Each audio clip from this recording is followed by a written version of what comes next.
નમસ્કાર વિદ્યાર્થી મિત્રો, આપણે રિસ્ટ્રિક્શન એન્ડોન્યુક્લિએજ અથવા તો રિકોમ્બિનેન્ટ ડીએનએ ટેકનોલોજી જે છે એના ઉપકરણોની આપણે વાત કરતા હતા. એમાં આપણે બીજા નંબરના ઉપકરણ જે છે ક્લોનિંગ વાહકની વાત કરતા હતા. ક્લોનિંગ વાહકો એક એવા પ્રકારના પ્લાઝમિડ છે કે જેને આપણે ઈચ્છિત ડીએનએ અથવા તો વિદેશી ડીએનએ જે એની સાથે આપણે જોડી અને એને યજમાનની અંદર આપણે સ્થાનાંતર કરવા માટે વાહક તરીકે આપણે ઉપયોગ કરીએ છીએ. હવે આવા જે ક્લોનિંગ વાહકો જે છે એ વાહકની અંદર એમાં રૂપાંતરિત કરવા માટે એટલે કે સાનુકૂળ ક્લોનિંગ કરવા માટે કેટલીક આવશ્યકતાઓની જરૂરિયાત હોય છે. એમાંથી આપણે 3 આવશ્યકતાઓની વાત કરી હતી. એક આપણે કર્યું હતું સ્વયંજનની ઉત્પત્તિ, ઓરિજિન ઓફ રેપ્લિકેશન, ઓરી. બીજો આપણે વાત કરી હતી પસંદગીમાન રેખક, વરણ ચિહ્ન હતો તો સિલેક્ટેબલ માર્કર. અને ત્રીજાની આપણે વાત કરી હતી ક્લોનિંગ જગ્યાઓ યાની કે ક્લોનિંગ સાઇટ. એની અંદર આપણે PBR 322 જે છે એની આપણે વાત કરી હતી. હવે આપણે નેક્સ્ટ આગળ આ ક્લોનિંગ વાહકોની અંદર વાહક ક્લોનિંગ બનાવવા માટે જરૂરિયાત જે આવશ્યકતા છે, ચોથી આવશ્યકતા એની આપણે વાત કરીએ. અને એ છે વનસ્પતિઓ અને પ્રાણીઓમાં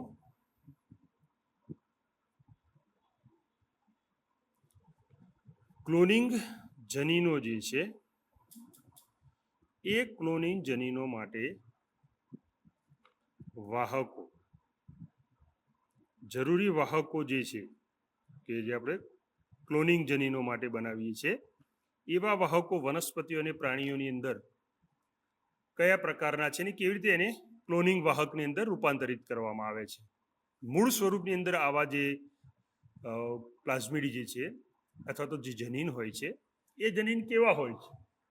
મોટાભાગે વનસ્પતિઓ અને પ્રાણીઓની અંદર એવા આપણે જનીનોને પસંદ કરીએ છીએ કે જે વનસ્પતિ અથવા તો પ્રાણીઓની અંદર રોગકારક માટે જવાબદાર હોય, એટલે કે કોઈ રોગ ઉત્પન્ન કરવા માટે જવાબદાર. અને એવા જનીનો જે છે અથવા તો પ્લાઝમિડ જે છે એને આપણે વાહકમાં રૂપાંતર કરીએ, ક્લોનિંગ વાહકમાં ફેરવીએ. એટલે એનો જે મૂળભૂત ગુણ છે રોગકારકનો, એ રોગકારકનો ગુણધર્મ જે છે દૂર થઈ જાય છે, ગુણ દૂર થઈ જાય. એટલે આવા રોગકારક જનીન અથવા તો વાહક જે છે ને જ્યારે આપણે ક્લોનિંગ વાહક તરીકે રૂપાંતરિત કરીએ ત્યારે એ વનસ્પતિઓ અને પ્રાણીઓની અંદર રોગ ઉત્પન્ન કરતા નથી.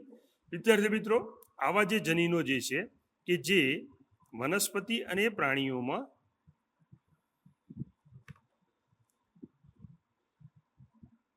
કેવી રીતે સ્થાનાંતર કરી શકાય, તો એને વનસ્પતિ કે પ્રાણીની અંદર સ્થાનાંતરિત કરવાનું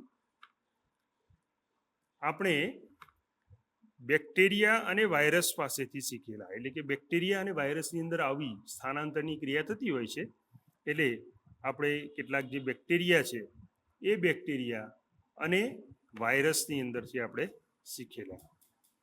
હવે જે લોકો આ બાબત વિશે અગાઉથી જાણતા હતા અથવા તો જે લોકોને લાંબા સમયથી આના વિશેની ખબર હતી એ જાણતા હતા કે કોઈ પણ સુકોષ કેન્દ્રી કોષ હોય તો એ સુકેન્દ્રી કોષોને રૂપાંતરિત કરવા માટે જનીનો જે છે એ જનીનોને કેવી રીતે સ્થાનાંતરિત કરવા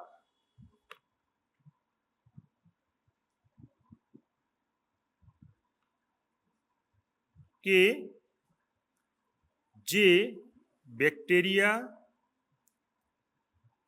તથા વાયરસ જે છે એ વાયરસ જે ઈચ્છે તે કરવા માટે પ્રેરે છે.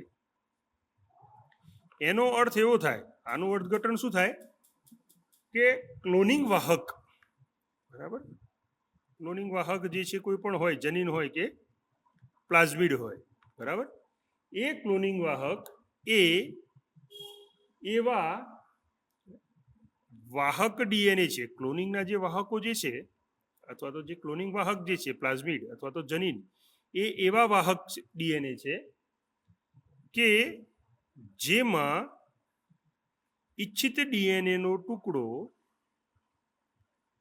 આપણે વિદેશી અથવા તો ઈચ્છિત અથવા તો આપણે પસંદગીનો જે ડીએનએ હોય એ ડીએનએનો ટુકડો આવા વાહક ડીએનએમાં સંકલિત હોવા છતાં,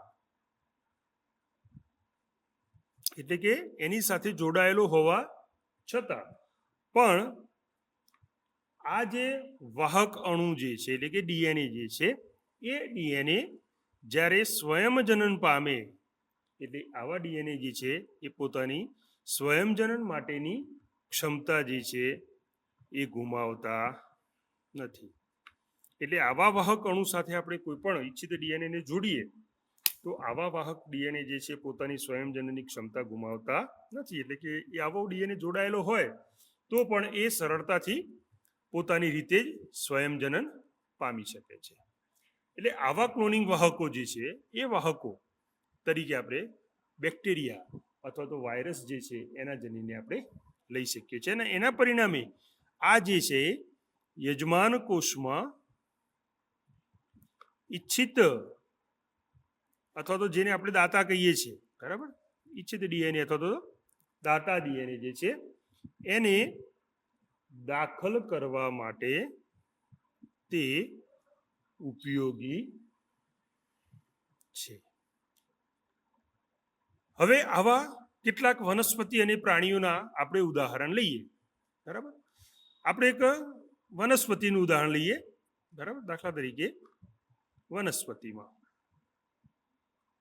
તો વનસ્પતિની અંદર આવા ક્લોનિંગ વાહકો અથવા તો વાહક ડીએનએ જે છે એને પસંદ કરવામાં આવે કે જે વનસ્પતિમાં કોઈ રોગકારક માટે જવાબદાર હોય. પણ જ્યારે આપણે એને ક્લોનિંગ વાહકમાં રૂપાંતર કરીએ એટલે આવા વાહક ડીએનએ જે છે અથવા તો ક્લોનિંગ વાહક જે છે એ પોતે રોગકારકતાનો ગુણધર્મ ગુમાવી દે છે અને એના કારણે વનસ્પતિની અંદર કોઈ પણ પ્રકારના રોગ ઉત્પન્ન કરતા નથી. વનસ્પતિ માટે આપણે ઉદાહરણ લઈએ. એક બેક્ટેરિયાની જાત છે એગ્રોબેક્ટેરિયમ. આ એગ્રોબેક્ટેરિયમ જે છે બેક્ટેરિયમ, એનું વૈજ્ઞાનિક નામ છે એગ્રોબેક્ટેરિયમ ટ્યુમીફેસિયન્સ. આ વનસ્પતિની અંદર જોવા મળતું એક બેક્ટેરિયા છે એગ્રોબેક્ટેરિયમ ટ્યુમીફેસિયન્સ. તો આ બેક્ટેરિયા જે છે એ કેટલીક દ્વિદળી વનસ્પતિઓ જે છે એ દ્વિદળી વનસ્પતિમાં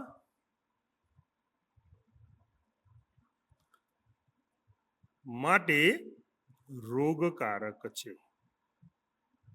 એટલે કે આ જે બેક્ટેરિયા જે છે એગ્રોબેક્ટેરિયમ ટ્યુમીફેસિયન્સ કે જે નો ડીએનએ નો એક ખંડ કે જેને કહેવામાં આવે છે કેપિટલ ટી ડીએનએ. આ કેપિટલ ટી ડીએનએ નો મતલબ શું થાય? Tumour DNA. તો આ ટી ડીએનએ કહે છે જે સામાન્ય વનસ્પતિ કોષોને રૂપાંતરિત કરે અને એને રૂપાંતર કરીને એ ગાંઠમાં ફેરવે છે, એટલે કે ટ્યુમરમાં ફેરવે છે. ગાંઠ એટલે ટ્યુમર. તો આ ટ્યુમરમાં ફેરવવા માટે જવાબદાર એગ્રોબેક્ટેરિયમ ટ્યુમીફેસિયન્સનો ટી ડીએનએ જે છે કે જે સામાન્ય કોષો જે છે એને રૂપાંતરિત કરી અને એને ગાંઠમાં ફેરવે છે. અને આ ટ્યુમર કોષો જે છે એ ટ્યુમર કોષો રોગકારક માટે જવાબદાર અથવા તો જરૂરી રોગકારક માટે જરૂરી રસાયણો જે છે એ રસાયણોનું ઉત્પાદન કરે છે. તો આવો જે ટીડીએનએ જે છે એગ્રોબેક્ટેરિયમ ટ્યુમીફેસિયન્સની અંદર આવેલો એ સામાન્ય કોષોની અંદર ટ્યુમર એટલે કે ગાંઠ ઉત્પન્ન કરે. એટલે એના પરિણામે આ જે ગાંઠના જે કોષો જે છે ટ્યુમર કોષો એ વનસ્પતિમાં રોગકારક માટે જરૂરી કેટલાક રસાયણોનું ઉત્પાદન કરે છે અને એના કારણે વનસ્પતિની અંદર ટ્યુમર નામનો રોગ જે છે જોવા મળે છે. હવે આવા એગ્રોબેક્ટેરિયમ ટ્યુમીફેસિયન્સનું જે ગાંઠ પ્રેરક ડીએનએ જે છે કે જેને કહેવામાં આવે છે ટ્યુમર ઇન્ડ્યુસિંગ પ્લાઝમિડ. જવાબદાર જે પ્લાઝમિડ છે એનું શું નામ છે? ટ્યુમર ઇન્ડ્યુસિંગ પ્લાઝમિડ, ટૂંકમાં એને TI પ્લાઝમિડથી ઓળખવામાં આવે છે. તો આ TI પ્લાઝમિડ જે છે એને આપણે ક્લોનિંગ વાહકના રૂપમાં રૂપાંતરિત કરી દેવામાં આવે છે. એને શું કરવામાં આવે છે? ક્લોનિંગ વાહકના રૂપમાં રૂપાંતરિત કરી દેવામાં આવે છે. તો આવ્યું જે વનસ્પતિ માટે હવે રોગજન્ય રહ્યું નથી. એટલે આવા જે ટ્યુમર ઇન્ડ્યુસિંગ પ્લાઝમિડ છે, TI પ્લાઝમિડ, એને જ્યારે વનસ્પતિની અંદર આપણે ક્લોનિંગ વાહકની અંદર રૂપાંતરિત કરી દઈએ અને ક્લોનિંગ વાહકની અંદર એ રૂપાંતરિત થઈ જાય પછી એ વનસ્પતિ માટે રોગજન્ય રહ્યું નથી. એટલે કે વનસ્પતિની અંદર એ રોગ ઉત્પન્ન કરતું નથી.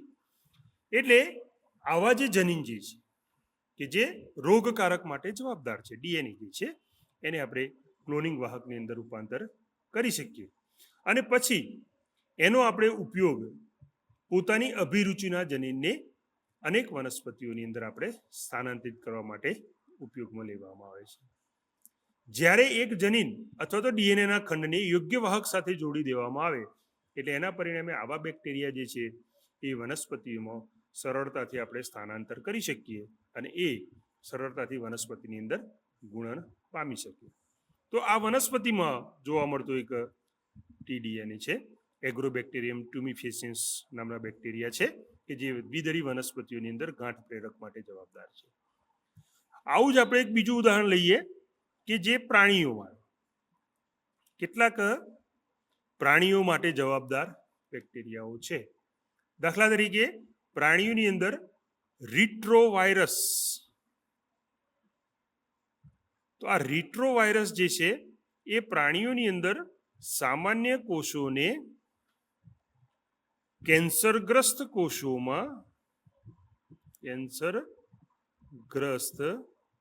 કોષોમાં પરિવર્તિત કરે છે, યાની કે રૂપાંતરિત કરે છે. હવે આ જે રોગકારક જે છે, રિટ્રોવાયરસનો જે રોગકારક જે છે એ રોગકારકને આપણે સુકોષ કેન્દ્રી યજમાનમાં, સુકોષ કેન્દ્રી કોષ જે છે એ ધરાવતો જે યજમાન છે એ યજમાનમાં આપણે આવા જે જનીનો જે છે એ જનીનને સ્થળાંતર કરવાની પદ્ધતિ જે છે એ પદ્ધતિને આપણે ઉપયોગ કરીએ, કારણ કે આપણને ખ્યાલ છે એની પદ્ધતિ આપણે જાણીએ છીએ. એટલે આવી જે પદ્ધતિ છે એને આપણે સારી રીતે સમજીને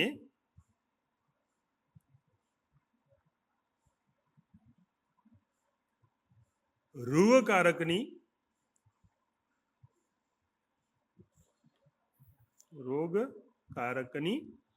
આ પદ્ધતિ દ્વારા ઉપયોગી જે વાહક જે છે એ ઉપયોગી વાહકનો ઉપયોગ આપણે કરી અને માનવ માટે એને આપણે લાભદાયી જનીન જે છે એ જનીનનું સ્થળાંતરણ કરી શકીએ છીએ. તો મનુષ્યની અંદર આ રિટ્રોવાયરસ જે છે કે જે સામાન્ય કોષોને કેન્સરગ્રસ્ત કોષોમાં પરિવર્તિત કરવા માટે જવાબદાર છે, તો રૂપાંતરિત કરવા માટે જવાબદાર છે. એટલે આવા રોગકારક દ્વારા સુકોષકેન્દ્રીય યજમાનની અંદર આ જનીનને આપણે સ્થળાંતરની જે પદ્ધતિ જે છે એ પદ્ધતિને આપણે સારી રીતે સમજીને રોગકારકની આ પદ્ધતિ દ્વારા ઉપયોગી આપણે વાહક જે છે એ વાહકનો ઉપયોગ કરી અને માનવ માટે આપણે એને લાભદાયી જનીનનું સ્થાનાંતર કરી શકીએ છીએ. એટલે આપણે રિટ્રોવાયરસને આપણે જો ક્લોનિંગ વાહકની અંદર ફેરવી દઈએ તો એનો જે રોગકારક માટેનો જે ગુણધર્મ જે છે એ બદલાઈ જાય છે અને આપણે એને વાહક તરીકે અન્ય સુકોષ કેન્દ્રી કોષોની અંદર સ્થળાંતરિત કરવા માટેની જે પદ્ધતિ છે એ પદ્ધતિ દ્વારા આપણે એને આવી રીતે પ્રાણીઓની અંદર આપણે એને સ્થળાંતરિત કરી શકીએ છીએ. એટલે આવા વનસ્પતિ અને પ્રાણીઓની અંદર જોવા મળતા જે વાયરસ અથવા તો બેક્ટેરિયા અથવા જે વાયરસ જે છે કે જેને આપણે રૂપાંતરિત કરી અને વનસ્પતિ કોષોમાં અથવા તો પ્રાણી કોષોની અંદર આપણે ઈચ્છિત જનીનોને દાખલ કરવા માટે એનો ઉપયોગ કરી શકીએ છીએ. તો આવી રીતે આપણે બેક્ટેરિયા જે છે એ બેક્ટેરિયાનો વનસ્પતિઓ અને જે વાયરસ જે છે એ વાયરસનો પ્રાણી જે છે એ પ્રાણી યજમાનમાં સ્થળાંતરિત કરવા માટે ઉપયોગ કરવામાં આવે છે. એટલે એ આ કોષની અંદર સરળતાથી એ ગુણન પામી શકે. આપણે આગળ વાત કરી હતી કે કોઈ પણ ઈચ્છિત ડીએનએ જે છે એ ડીએનએ જે આપણે યજમાનની અંદર જો સીધો દાખલ કરીએ તો આવો મુક્ત સ્વરૂપમાં રહેલો જે ડીએનએ જે છે ઈચ્છિત ડીએનએ એ યજમાનની અંદર સ્વયંજનન પામી શકતો નથી. પણ જ્યાં સુધી એને યજમાનના જનીન અથવા તો રંગસૂત્ર જે છે એ રંગસૂત્ર સાથે આપણે જોડી ન શકીએ અથવા તો એનું જોડાણ ન કરી શકીએ ત્યાં સુધી એ સ્વયંજનન પામે નહીં. પણ જો એકવાર એનું તમે જોડાણ કરી દો, આ રીતે ક્લોનિંગ વાહક સાથે એને જોડી દો, તો જ્યારે પણ યજમાનનું સ્વયંજનન પામે તો એની સાથે સાથે આવો ઈચ્છિત ડીએનએ જે છે એ પણ સ્વયંજનન પામી શકે છે. તો આ છે વનસ્પતિઓ અને પ્રાણીઓની અંદર ક્લોનિંગ જનીનો જે છે એ જનીનો માટે વાહકો જે છે કે જે કોઈ રોગકારક માટે જવાબદાર ડીએનએ હોય એવા ડીએનએનો આપણે વનસ્પતિમાં બેક્ટેરિયા અને પ્રાણીઓમાં આપણે વાયરસ જે છે એને આપણે ક્લોનિંગ વાહકમાં રૂપાંતર કરી શકીએ. એટલે આવા રૂપાંતરિત કરેલા જે ક્લોનિંગ વાહકો જે છે એને ત્યાર પછી આપણે મોટા પ્રમાણમાં વનસ્પતિઓ અને પ્રાણીઓની અંદર આપણે સ્થાનાંતરિત કરી શકીએ છીએ. તો આવા અભિરુચિવાળા જે જનીનો છે એ જનીનોને આપણે સ્થાનાંતરિત કરી અને આપણે એનો ક્લોનિંગ જનીન માટેના વાહકો તરીકેનો ઉપયોગ કરી શકીએ છીએ. તો આપણે આ ક્લોનિંગ વાહકો જે છે એ ક્લોનિંગ વાહકો વિશેની આપણે વાત કરી. તો એ બીજું રિકોમ્બિનેન્ટ ડીએનએ ટેકનોલોજીનું ઉપકરણ છે. હવે નેક્સ્ટ આપણે ત્રીજા ઉપકરણની વાત કરીએ કે જે ક્લોનિંગ વાહક તરીકે આપણે ઉપયોગમાં લઈએ છીએ. આવું જે ત્રીજું મહત્વનું વાહક જે છે એ વાહક છે સક્ષમ યજમાન.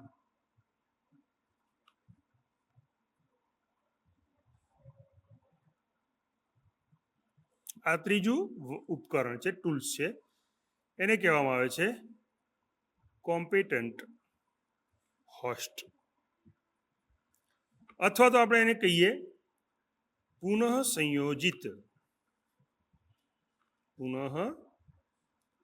સંયોજિત ડીએનએ જે છે એ ડીએનએ સાથેના રૂપાંતરણ માટે સક્ષમ યજમાન અથવા તો આ સક્ષમ યજમાન જે છે એને આપણે હરીફ યજમાન પણ કહીએ. નામ વપરાય છે હરીફ યજમાન.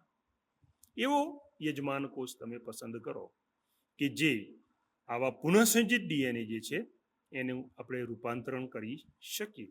એટલે કે આપણે એની ઘણી બધી નકલો જે છે એ આપણે સક્ષમ યજમાનની અંદર દાખલ કરીને મેળવી શકીએ છીએ.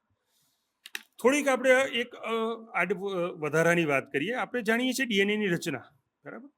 તો ડીએનએનો અણુ જે છે એ ડીએનએનો અણુ એ જલાનુરાગી છે. જલાનુરાગી એટલે હાઇડ્રોફિલિક. કેવો છે? હાઇડ્રોફિલિક પ્રકારનો અણુ છે. હવે આપણને ખબર છે કે આ હાઇડ્રોફિલિક પ્રકારનો અથવા જલાનુરાગી પ્રકારનો ડીએનએનો અણુ હોવાથી એ કોષરસ પટલમાંથી પસાર થઈ શકશે નહીં. શા માટે નહીં થાય? તો તમે કોષરસ પટલની રચના જાણો છો. કોષરસ પટલ જે છે એ દ્વિસ્તરીય લિપિડનું પટલ ધરાવે છે. 2 સ્તરનું બનેલું લિપિડનું આવરણ છે. હવે આ લિપિડનો અણુ એવો છે કે એ જલાનુરાગી અણુઓને પસાર થવા દેતો નથી.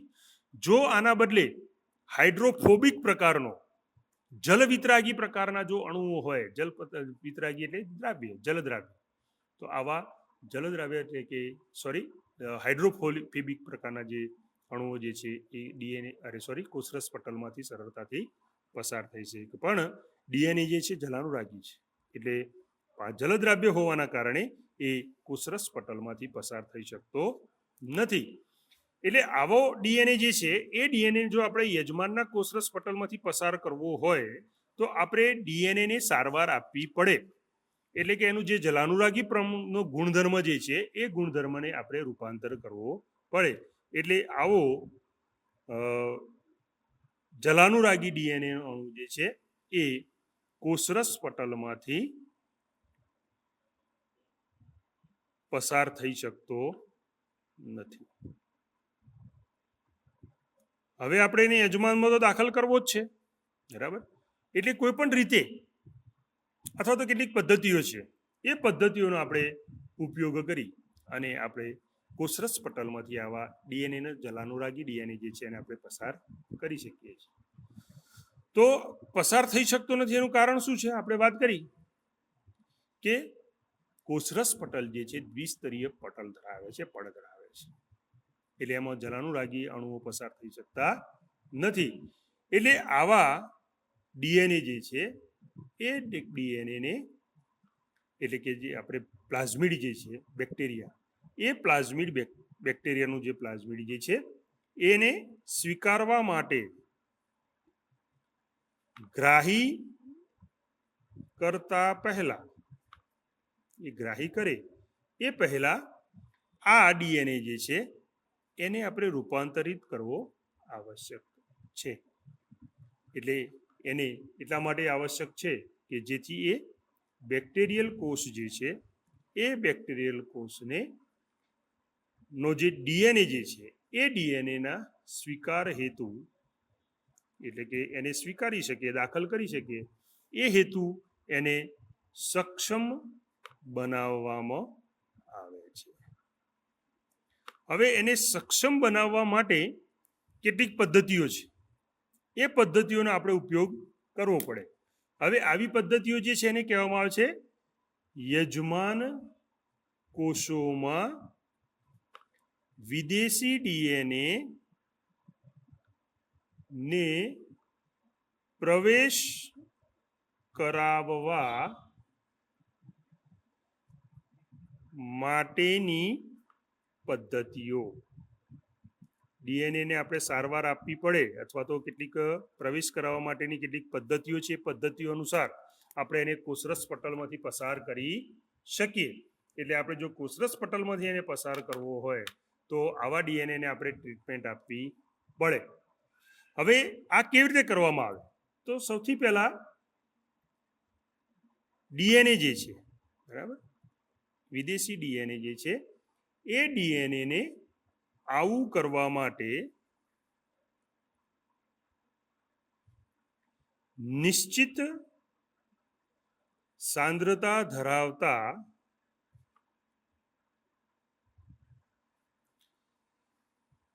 દ્રાવણ જે છે જેને કહેવામાં આવે છે દ્વિસંયોજિત. દ્વિસંયોજિત એટલે ડાયવેલેન્ટ. એવા ધન આયન ધરાવતા કેટાયન અથવા તો કેટાયન ધરાવતા જે આયનો જે છે એની સારવાર આપવી પડે. દાખલા તરીકે આપણે એને કેલ્શિયમ, બરાબર, Ca+2, એની તમે શરૂઆતમાં સૌપ્રથમ સારવાર આપવામાં આવે. સૌથી પહેલા કોઈ પણ ડીએનએ ઇચ્છિત ડીએનએ હોય તો એને આવા યજમાનની અંદર દાખલ કરવો હોય તો એને નિશ્ચિત સાંદ્રતા ધરાવતા દ્વિસંયોજિત ધન આયનવાળું જે દ્રાવણ જે છે અથવા તો ધન આયનો જે છે એના દ્વારા એને સારવાર આપવામાં આવે, એટલે કે એની ફરતે એનું આવૃત કરવામાં આવે. અહીંયા આગળ આપણે કેલ્શિયમ ધન આયન જે છે એને લઈ શકીએ. એટલે આવી જો સારવાર જે છે એ સારવાર આપવામાં આવે છે. એટલે એનાથી શું થશે? જ્યારે આપણે વાત કરી કે ડીએનએ નું અણુ જે છે ઋણ વીજભાર ધરાવે છે અને બીજું કે જલાનુરાગી છે. એટલે એ કોષરસ પટલમાંથી પસાર થઈ શકશે નહીં. એટલે આપણે જો એને કોષરસની અંદર પસાર કરવો હોય તો આપણે એને આવી ધન આયન કેલ્શિયમ આયન જે છે એ આયનની આપણે એને સારવાર આપવી પડે. એટલે એના કારણે શું થશે, આ જે ડીએનએ જે છે એ ડીએનએને બેક્ટેરિયાની કોષ દિવાલ જે છે એ કોષ દિવાલમાં આવેલા જે છિદ્રો છે અથવા તો આપણે જેને માર્ગ કહીએ છીએ, બરાબર, આયન માર્ગ કહેવામાં આવે, તો એ છિદ્રો અથવા તો જે માર્ગ જે છે એ માર્ગ દ્વારા આપણે પ્રવેશ પામવાની એની જે ક્ષમતા જે છે એ ક્ષમતામાં વધારો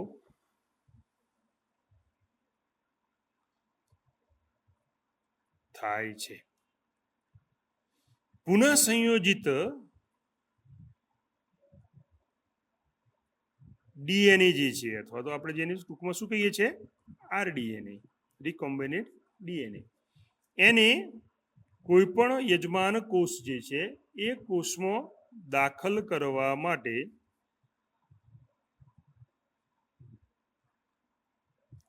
સૌથી પહેલા એને કેલ્શિયમ આયનની સારવાર આપી પછી એને આવો જે પુનઃ સંયોજિત ડીએનએ જે છે એને કોષમાં દાખલ કરવા માટે સૌથી પહેલા એને બરફ ઉપર રાખવામાં આવે છે. એટલે કે ખૂબ જ નીચા તાપમાને લઈ જવામાં આવે છે. જ્યારે એ બરફ ઉપર ખૂબ જ નીચા તાપમાને જાય પછી એને 42 ડિગ્રી સેન્ટીગ્રેડ તાપમાને મૂકવામાં આવે. નીચા તાપમાનેથી પાછો એને 42 ડિગ્રી સેન્ટીગ્રેડ તાપમાને, જ્યાં આપણે પેસ્ચ્યુરાઇઝેશનની ક્રિયા કરીએ છીએ ને દૂધમાં, દૂધની અંદર લાંબો સમય સુધી રહે, બેક્ટેરિયા દાખલ ન થાય અથવા તો એ બેક્ટેરિયા દૂધને બગાડે નહીં, એટલે આપણે પેસ્ચ્યુરાઇઝેશનની પદ્ધતિ કરીએ છીએ. તો એવું જ અહીંયા છે, એને પહેલાં નીચા તાપમાને લઈ જવામાં આવે, પછી એને 42 ડિગ્રી સેન્ટીગ્રેડ તાપમાને મૂકવામાં આવે અને ત્યાર પછી 42 ડિગ્રી સેન્ટીગ્રેડ તાપમાને રાખ્યા પછી ફરીથી પાછો એને પુનઃ બરફ ઉપર મૂકી, એટલે કે પાછો નીચા તાપમાને લઈ જઈ અને એને સારવાર આપી અને તૈયાર કરવાથી બેક્ટેરિયા જે છે એ બેક્ટેરિયા આ રિકોમ્બિનેન્ટ ડીએનએ જે છે એ ડીએનએને સ્વીકાર કરવા માટે સક્ષમ બને છે. સીધો ડીએનએ દાખલ થઈ શકે નહીં, એટલે એને આવી સારવાર આપી અને આપણે એને સક્ષમ બનાવવો પડે. તો જ એ કોષ દિવાલની અંદર આવેલા જે છિદ્ર છે અથવા તો માર્ગ જે છે એ માર્ગ દ્વારા એ કોષરસ પટલમાંથી પસાર થઈ શકે. તો આ પદ્ધતિઓ જે છે કે જેને પહેલી પદ્ધતિ છે, બરાબર, કે આપણે વિસંયોજિત દ્રાવણની અંદર એને મૂકવામાં આવે અને ત્યાર પછી આવો ડીએનએ જે છે એ ડીએનએ સરળતાથી પસાર થઈ શકે. હવે આવી બીજી એક પદ્ધતિ છે, એનો પણ ઉપયોગ આપણે કરી શકીએ.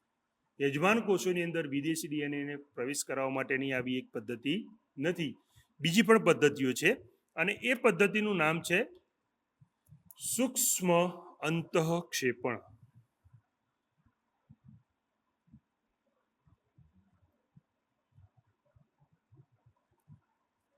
સૂક્ષ્મ અંતઃક્ષેપણ જે છે એને કહેવામાં છે માઇક્રો અંતઃક્ષેપણ, એટલે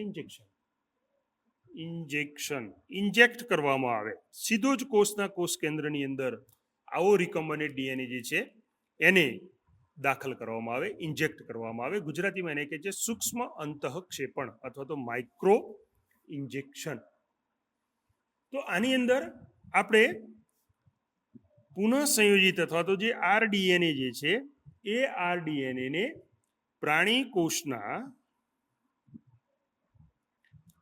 કોષ કેન્દ્રમાં તમે કોષરસ પટલમાંથી દાખલ ના કરી શકો. આગળની સારવાર શું છે, કોષ દિવાલમાં થઈને કોષરસ પટલમાં થઈને પછી કોષમાં દાખલ કરીએ છીએ. બીજી પદ્ધતિ એવી છે કે જેમાં આપણે કોષ દિવાલ કોષરસ પટલમાં સીધો નહીં પણ સીધો ડાયરેક્ટ એને કોષ કેન્દ્રની અંદર ઇન્જેક્શન દ્વારા ઇન્જેક્ટ કરી અને પ્રાણીના જે કોષ કેન્દ્ર જે છે એ કોષ કેન્દ્રમાં સીધું જ અંતઃક્ષેપણ એટલે ઇન્જેક્ટ કરવામાં આવે છે.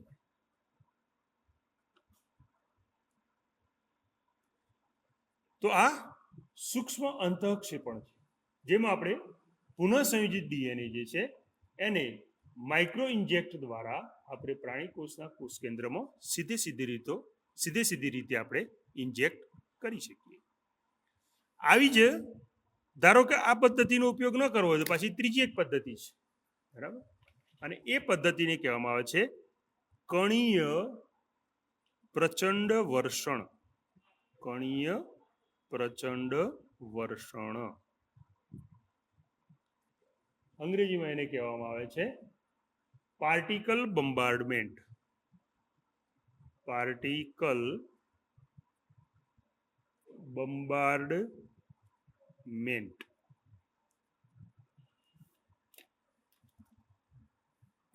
પાર્ટિકલ બોમ્બાર્ડમેન્ટ એટલે એને આપણે એક કણ દ્વારા સીધો જ મારો કરવામાં આવે.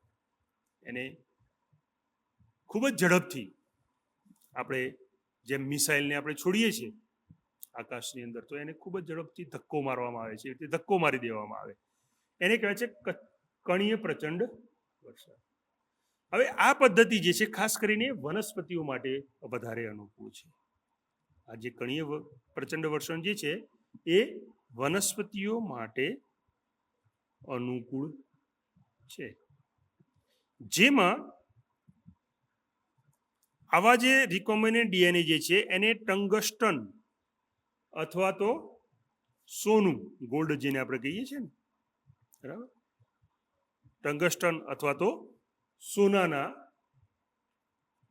ખૂબ જ નાના કણો આવે, જેને કહેવામાં આવે છે લઘુ તીવ્ર વેગીય કણો, અથવા તો આપણે એને કહીએ થિન હાઈ વેલોસિટી ધરાવતા પાર્ટિકલ્સ. તીવ્ર લઘુ વેગીય કણો અથવા તો થિન હાઈ વેલોસિટી પાર્ટિકલ જે છે એ કણો દ્વારા આ ડીએનએ જે છે એને આવૃત કરવામાં આવે. અને આવો આવૃત ડીએનએ જે છે એનો કોષો પર મારો કરવામાં આવે. મારો એટલે બોમ્બાર્ડ કરવામાં આવે, બોમ્બાર્ડમેન્ટ કરવામાં આવે, બોમ્બાર્ડિંગ કરવામાં આવે.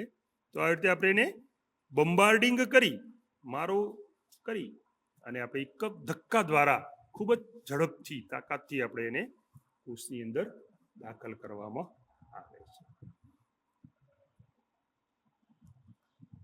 આવી રીતે આપણે રિકોમ્બિનેન્ટ ડીએનએને આ લઘુ તીવ્ર વેગીય કણો દ્વારા આવૃત કરી અને પછી બોમ્બાર્ડમેન્ટ દ્વારા જ્યારે આપણે એને કોષની અંદર દાખલ કરીએ તો આ જે પદ્ધતિ જે છે એને કહેવામાં આવે છે જૈવ પ્રાક્ષેપી. બીજું નામ છે એનું, આ પદ્ધતિનું, એને કહેવામાં આવે છે જૈવ પ્રાક્ષેપિકી.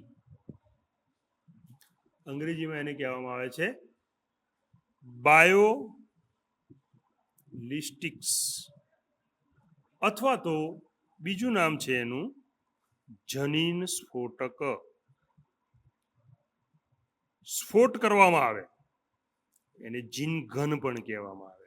ઘન દ્વારા જેમ આપણે ગોળીને મારીએ છીએ એવી રીતે એને સોનું અથવા તો ટંગસ્ટનના લઘુ તીવ્ર વેગીય કણો જે છે એના દ્વારા આવૃત કરી અને આપણે બાયોલિસ્ટિક અથવા તો જીન ગન તરીકે આપણે એને જૈવ પ્રાક્ષેપિકી બાયોલિસ્ટિક પદ્ધતિ જે છે એ તરીકે એ ઓળખાય છે. એનું બીજું નામ છે પદ્ધતિનું કણીય પ્રચંડ વર્ષણનું, કે જેને કહે છે જૈવ પ્રાક્ષેપિકી અથવા તો જનીન સ્ફોટક પદ્ધતિ તરીકે પણ ઓળખવામાં આવે છે. અને છેલ્લી ચોથી પદ્ધતિ જે છે એ ચોથી પદ્ધતિ કે જેના દ્વારા આપણે આવા જે ડીએનએના અણુઓ જે છે એને આપણે બિન હાનિકારક, આ પદ્ધતિમાં બિન હાનિકારક રોગકારક જે છે, જેને આપણે ક્લોનિંગ વાહક કહીએ છીએ, એવા બિનહાનિકારક રોગકારક વાહક જે છે એ વાહકનો ઉપયોગ કરવામાં આવે.